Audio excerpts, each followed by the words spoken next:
Hi everyone, welcome into this week's My Weekly CBS Fix. I'd like to dedicate this week's video as a refuah shalema for Yisrael Amichai ben Sarah. May Hashem send you a speedy recovery, Mirz Hashem.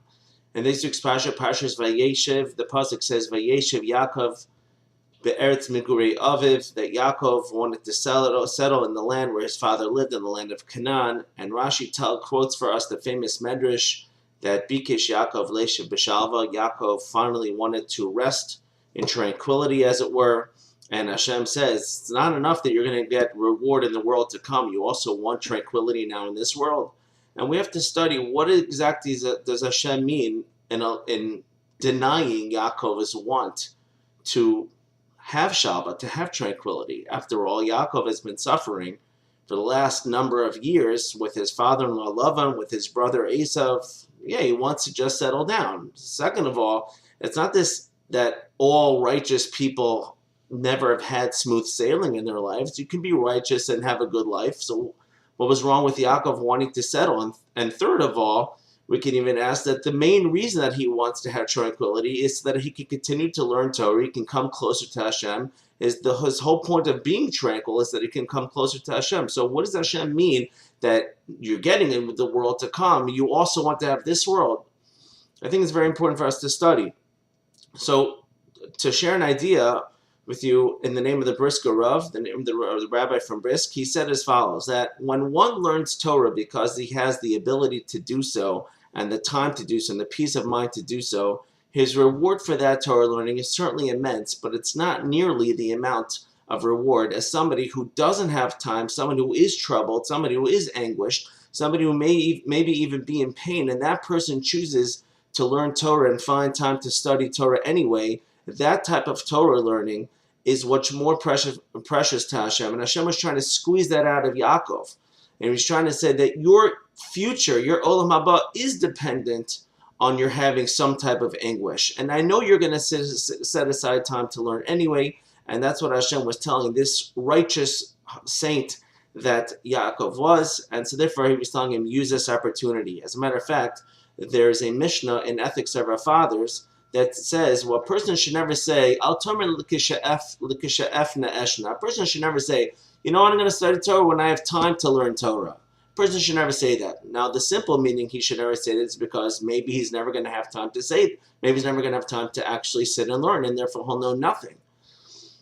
But according to what we're saying over here, is don't say that when I'll have time to learn, that's when I'll learn, because your reward for learning when you finally do have time is going to be much less than if you don't have time, but you choose to make time on your own. And that's one answer I want to share with you. And the second answer I want to say is that Hashem was actually trying to give Jacob and Joseph even more of the world to come. Why? Because Yaakov Avinu thought that he just wanted to sit in tranquility. And Hashem says, no, I have a bigger plan here. Because this story right here was the beginning of the story of the Jews receiving the Torah at Mount Sinai. Why? Because Joseph had his dreams, and his brothers didn't like what he said, and they sold him down to Egypt. And because he went down to Egypt, he was able to interpret Pharaoh's dreams. And once he interpreted Pharaoh's dreams, he became the second in command over the entire land of Egypt. And when he became the second in command, there was major hunger over there, and he was in charge in the entire world, and he was in charge because that's where all the food was. And all peoples, including the Jewish people, came down to Egypt to get food. And once the Jewish people were in Egypt to get food, they settled there. Once they settled there, they prospered and they multiplied and many children. And eventually there was a new Pharaoh who enslaved the Jewish people, and ultimately Hashem took out the Jewish people from Egypt and gave them the Torah. So this was the beginning of that story. And Hashem says, you, Yaakov, you know what your Olam Haba is dependent on? It's dependent on this upcoming story. You want to have peace now, but I'm going to give you even more Olam Haba through the anguish that you will suffer, because it's not really suffering, as all suffering is ultimately for Hashem, for our benefit, and Hashem wanted to pay Yaakov in kind. Just to add one small word on Hanukkah, which fits into this year and many years, Hanukkah starts this coming Tuesday. This Shabbos is the earliest Shabbos of the year, and as a matter of fact, it's the darkest time of the year. I think candleline this week is like 4:11, so it gets dark really, really early. The night is a really long night.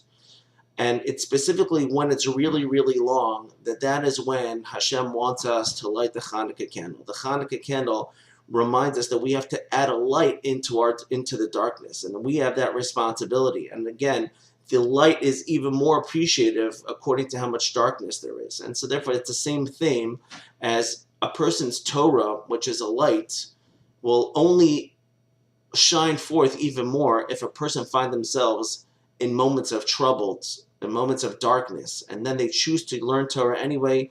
That is a guarantee for success both in this world and in the next world. Thank you for listening.